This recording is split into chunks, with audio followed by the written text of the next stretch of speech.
नमस्कार साथियों, मैं श्याम आनंद द क्राइम के इस एपिसोड में आप सबों का स्वागत करता हूं। साथियों, आखिर क्या दोस्त था उस 4 साल के बच्चे का, आखिर क्या दोस्त था उस तरुण का, और क्या दोस्त था उस जवान का, और क्या दोस्त है इन पक्षियों का जिसकी मौतें हमारी वजह से होती है, हम लोगों की वजह से होती है। आइए साथियों, यह सच्ची घटना है हैदराबाद की, जहां नाइक कागिथला कोटेश्वर रेड्डी नाम का एक व्यक्ति जो सीआरपीएफ में सेंट्रल रिजर्व फोर्स में वह नौकरी करता है और उसकी उम्र 30 वर्ष है।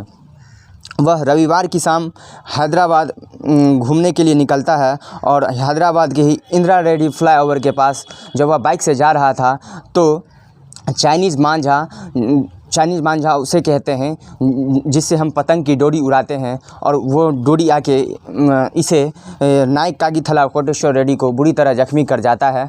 और जब इसे हॉस्पिटल ले जाया जाता है तो इसकी मौत हो गई थी, जिसमें पुलिस ने आईपीसी के धारा 304(2) के तहत इस घटना को दर्ज किया। इसी के साथ अगली घटना गुजरात के महिसागर में, जहां 4 वर्षीय बच्चे इससे चाइनीज़ मांझा से बुरी तरह जख्मी हो गया और उसकी मौत हो गई। उसके बाद कोटम्बा थाना में तरुण नाम का एक 5 वर्षीय लड़का अपने पिताजी के साथ घूमने के लिए जा रहा था, और दुर्भाग्य ऐसा था कि वह बाइक के अगली सीट पर बैठा हुआ था।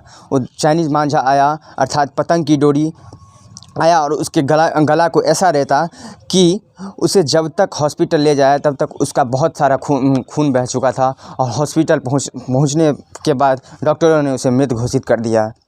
साथियों, इस कहानी का उद्देश्य ये है, इससे पहले मैं आपको चाइनीज़ मांझे के बारे में बता दूं।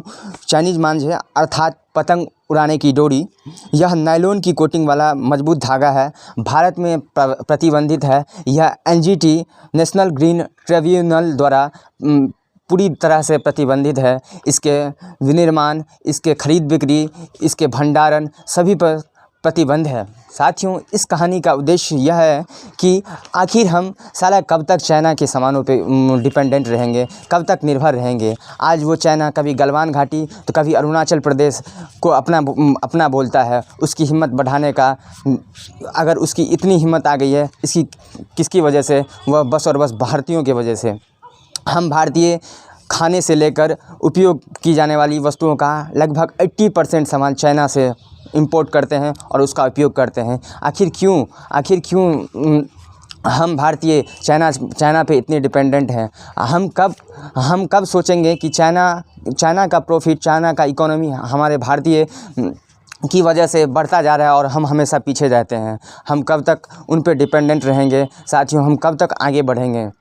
साला हम अपनी ज़िंदगी के साथ साथ हम आने वाली पीढ़ी के बारे में हम क्यों नहीं सोच पा रहे हैं? साथियों, आज हम प्रण करते हैं कि हम ऐसे चीज़ों का उपयोग करना बंद कर देंगे जो लगभग चाइना से लाई जाती है। हम मेड इन इंडिया के तहत बने हुए चीज़ों का उपयोग करेंगे और इन चाइनीज़ वस्तुओं का धीरे धीरे बहिष्कार करते रहेंगे। मिलते हैं साथियों द क्राइम के अगले एपिसोड में। तब तक के लिए आप सबों को आदाब, नमस्कार, जय हिंद, जय भारत।